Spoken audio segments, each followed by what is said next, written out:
ভগবান বলছে তুমি আমার চিন্তা করো, আমি তোমার চিন্তা করব। আপনি খাবার চিন্তা করছেন, কি খাবেন সারা জীবনেও পারবেন না। এই যে মায়েরা, সারা জীবনেও সম্ভব নয়। ভালো নাম্বার পেয়ে চাকরি করতে পারছে না, রাস্তায় হামাগুড়ি দিচ্ছে, রাস্তায় গোলাগুড়ি দিচ্ছে। আবার আরো বেশি হাই নাম্বার পেয়ে চাকরি ছেড়ে দিয়ে গোবিন্দের দরজায় গলাগড়ি দিচ্ছে। ভুল বলছি? মঠ মন্দিরে মহারাজদের ডিগ্রি শুনলে মাথা ঘুরে যাবে, তারা উচ্চ শিক্ষায় শিক্ষিত, জানেন? তাই ভগবান বলছে তুমি আমার চিন্তা করো, আমি তোমার চিন্তা করব। তুমি কে? তুমি কে? খাওয়া ভগবান তোমার বাড়ি পৌঁছে দেবে। নারদ ঋষি একবার বেহালা বাজিয়ে বনের ভিতর দিয়ে যাচ্ছে, খুব মন দিয়ে শুনবেন। যেতে যেতে হঠাৎ দেখছে একটা হরিণ আধা মরা হয়ে ছটফট ছটফট করছে। আরেকটু দূরে গিয়ে দেখছে একটা শুয়োর হাফ মারার হয়ে ছটফট ছটফট করছে। আরো একটু দূরে গিয়ে দেখছে বিশাল একটা বায়স পাখি আধ মরা হয়ে ছটফট ছটফট করছে। আরো এগিয়ে দেখছে বিশাল একজন ব্যক্তি, চোখগুলো এই লম্বা লম্বা মোটা মোটা, লাল জটাজুটোধারী, বিশাল চেহারা, তীর ধনুক নিয়ে দাঁড়িয়ে আছে। নারদ জিজ্ঞাসা করলে, এই মেয়ে, এই হতচ্ছাড়ি, আমার দিকে তাকাও।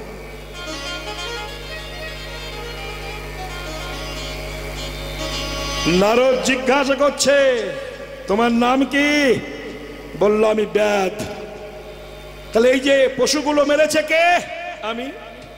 অর্ধ মারা মারলে কেন? সম্পূর্ণ মারনি কেন? জানো, অর্ধেক মেরেছে, ছটফট ছটফট করে হচ্ছে।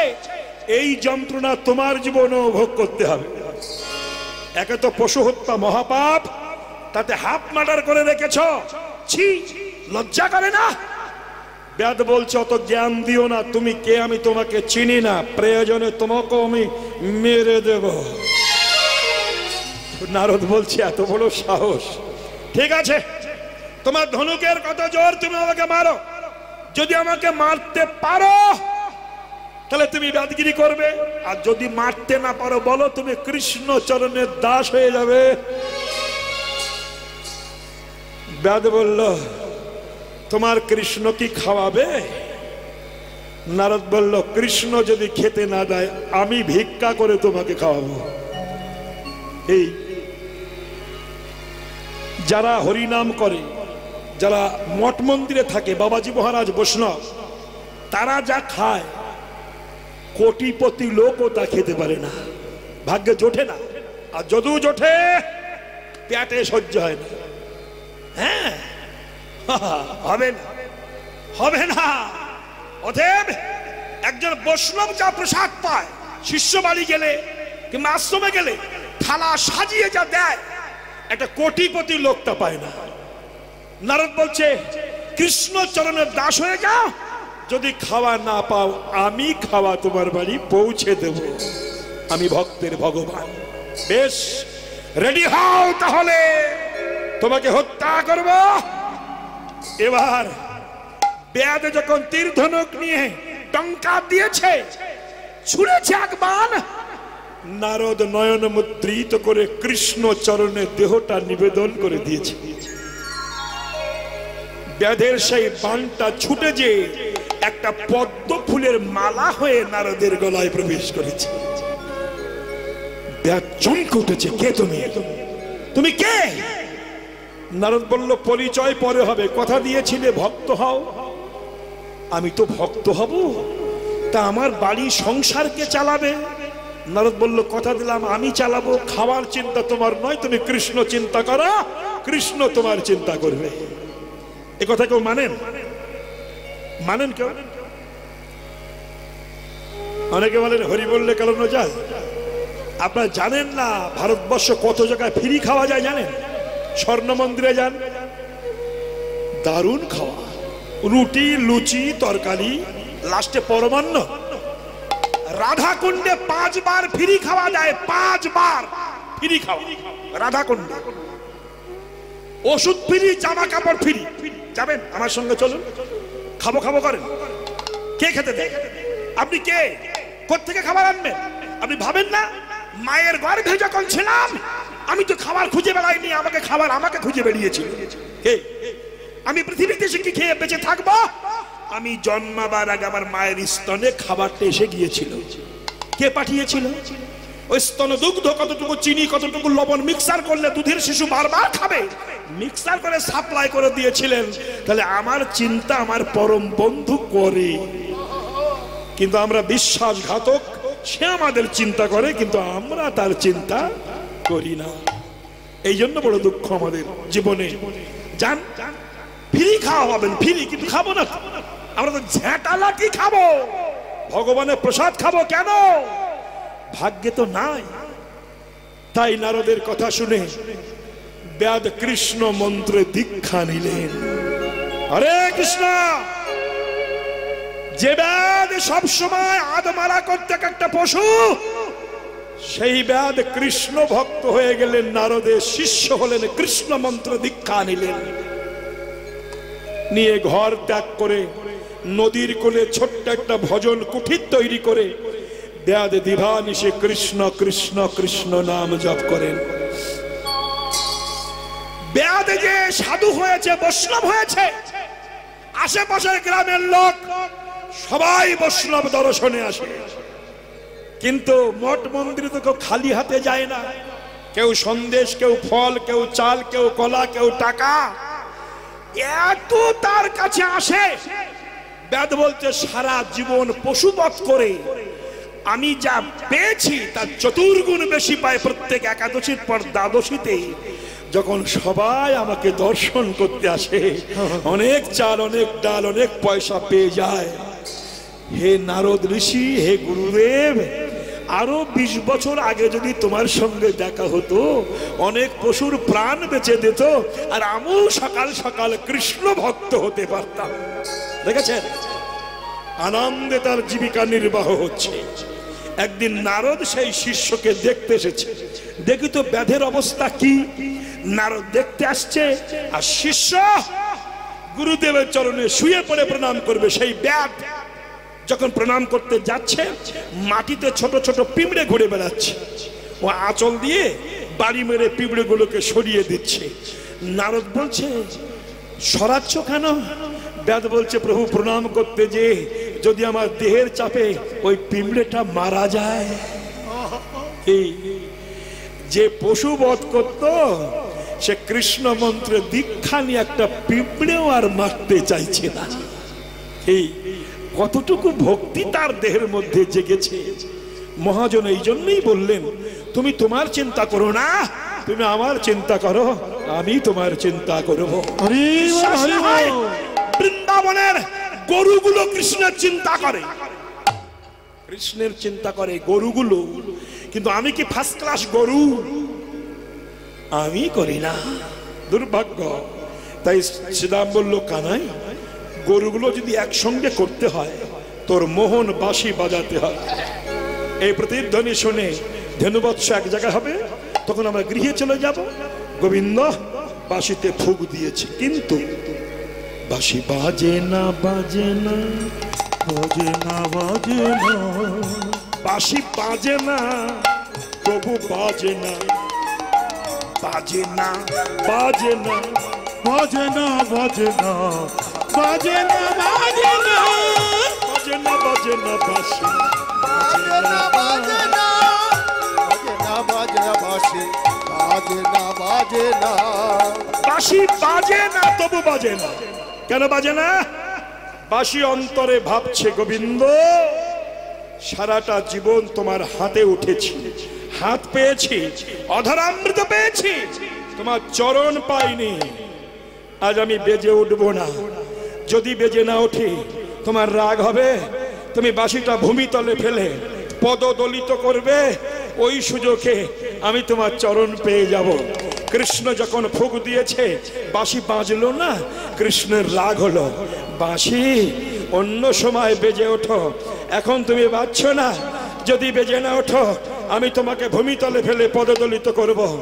বাঁশি অন্তরে বলছে, গোবিন্দ আমি তাই চাই তাই চাই তাই চাই তাই চাই চরণ পেলে বেজে উঠবো তাই চাই তাই চাই চরণ পেলে বেজে উঠিব তাই চাই তাই চাই কৃপা করে চরণ দাও হে তাই চাই তাই চাই করে বেজে উঠিব তাই চাই তাই চাই অগ্নি বাসি বেজে উঠিল বেজে উঠিল উলধ্বনি মায়েরা বাসি বেজে উঠেছে ত্রিভঙ্গ থামে কৃষ্ণ খুব দিয়েছে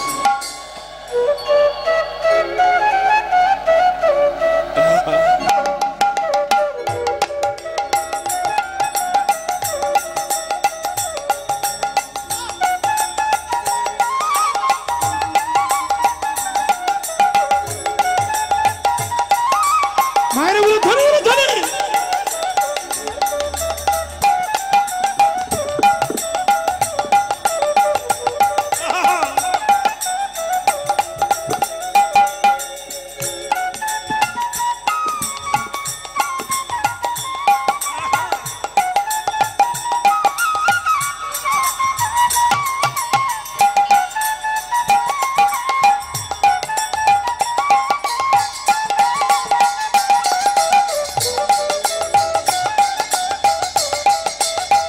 তাই গৌর হরিবল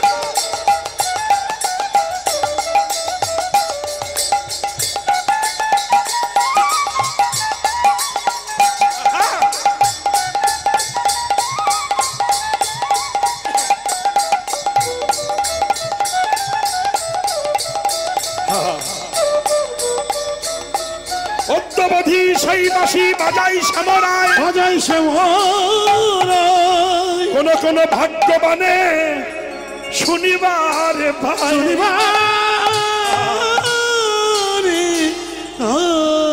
গোবিন্দের বাসি বেজে উঠেছে ভাইরা প্রতিধ্বনি শুনলেন বৃন্দাবনের গরুগুলো চাঁদ আসতে চাঁদ মুখে দিয়া বেনু মুখে দিয়া বেনু নামলো হে সব ধেনু মুখে দিয়া বেনু নামলো হে সব ধেনু ডাকিতে দিলয় চয় আমরি রে ভাই ভাই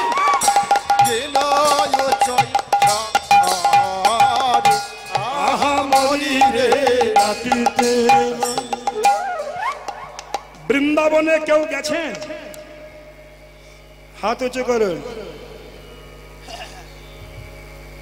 যদি কেউ যেয়ে থাকেন অগহীন বনের ভিতরে দেখবেন শত শত গরু ঘাস খাচ্ছে কানগুলো বড় বড় পিছনে বলুন কানাই গরুগুলো ঘাস মুখে রেখে আপনার দিকে অনিমিষ লোচনে তাকিয়ে থাকবে গরুগুলো বলতে চাচ্ছে এতদিন পরে কানাইয়ের নাম শোনালে কে তুমি বন্ধু ময়ূরগুলোর পেছনে বললেন জয় রাধে ময়ূর পেখন তুলে বলবে কে ও কে ও প্রতিধ্বনি কে ও এতদিন পরে রাধা নাম শোনালো কে ও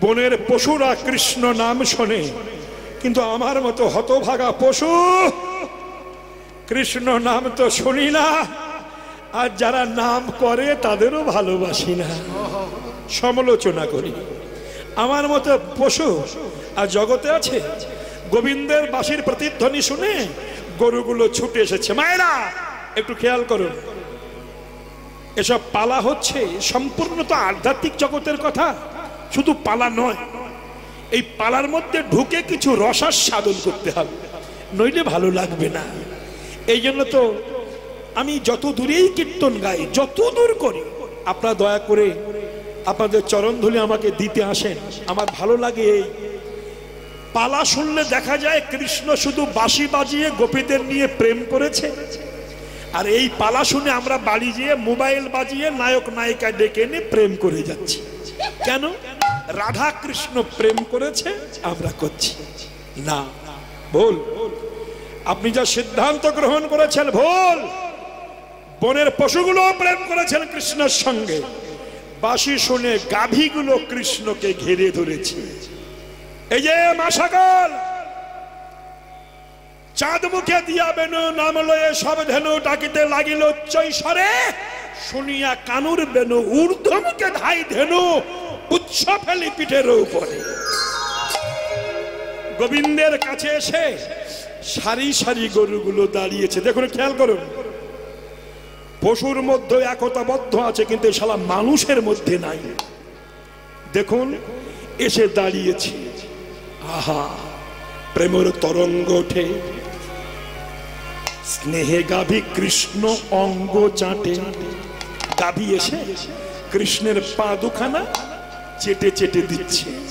আহা, স্নেহে গাভী কৃষ্ণ অঙ্গ চাটে। আর আর কয়েকটা গাভী পাশে দাঁড়িয়ে চোখে জল ঝরিয়ে দি। গরুতেও কাঁদে। একটু খেয়াল করুন, আমি বাড়িতে যখন সর্বপ্রথম অষ্টপ্রহার কীর্তন দিই টাকির বাড়িতে, আপনি আমার গ্রামে যেয়ে শুনবেন, আমার একটা গরু ছিল লাল, বড়, 14-15 কেজি করে দুধ হতো। আমি তো ঘোষ, গরু ভালোবাসি। হঠাৎ সেদিন রাত্রে প্রসাব হলো, একটা বাছুর হলো, খুব সুন্দর গরু। যেদিন নামযজ্ঞ হচ্ছে সেই দিনেই বাছুরটা হলো, গরুটা পড়ে গেল। ডাক্তার আনলাম, ডাক্তার বলছে আর হবে না। কেন? কি গ্যাস নাকি হয়েছে, মরে যাবে। তা আমি ভাবলাম গরু মরে যাবে, এত দামি গরু, এত পয়সা, তা গোজীবন তো। আমি শুনেছি পশুকুলে গরুকুলে জন্ম নিয়ে যদি তার দুগ্ধ গোবিন্দ সেবায় লাগে তবে গৌজনম উদ্ধার হয়ে যায়। তা হরিনাম চলছে, অষ্টপ্রহার নাম চলছে বাড়িতে, রাধা মাধবের পূজা হচ্ছে, নবদ্বীপ থেকে বাবাজি মহারাজ এসেছেন। তো গরুটা শুয়ে আছে, গাভীটা চোখ দিয়ে গড়গড় করে জল ঝরছে। সেজন্য বলতে চাইছি, প্রভু এই নাম যতক্ষণ চলছে এর মধ্যে তুমি আমার প্রাণটা তোমার কাছে ডেকে নিও। বিশ্বাস করুন, আমি আসনে দাঁড়িয়ে মন্দিরের সামনে দাঁড়িয়ে বলছি, রাধা মাধবের চরণ ধোয়া চরণ তুলসী জল এনে যখন সেই গাভীর মুখে দিলাম, গরুটা আস্তে আস্তে চোখ বন্ধ করলো, পৃথিবী থেকে চলে গেল। এগুলো হয়, গরুর মধ্যে কৃষ্ণ প্রেম আছে। যদি পারেন একবার এই অধমের গৃহে যাবেন। এই গৌর বাবা তো বহুবার গেছে, এখানে অনেক ছেলেরা আমার বাড়িতে গেছে। আমার একটা কুকুর এখনো আছে, আমি লালু বলে ডাকি। কুকুর আমার যে মন্দিরটা ঝাড় দিয়ে প্রত্যেকদিন মেজ বৌমা মন্দির ঝাড় দিয়ে জলটা ফেলে দেয়, মানে ধুয়ে ঝাঁটা দিয়ে মন্দির ধুয়ে যে জলটা ফেলে দেয়, প্রত্যেকদিন সকালবেলা কুকুরটা ওই জলে গলাগড়ি খায়। কেন? মন্দির ধোয়া জলে। কুকুর বলতে চাচ্ছে, প্রভু তোমার মন্দিরে তো আমার ঢুকতে দেবে না, তোমার জলটা যদি একটু স্পর্শ করতে পারি। যাবেন দেখবেন।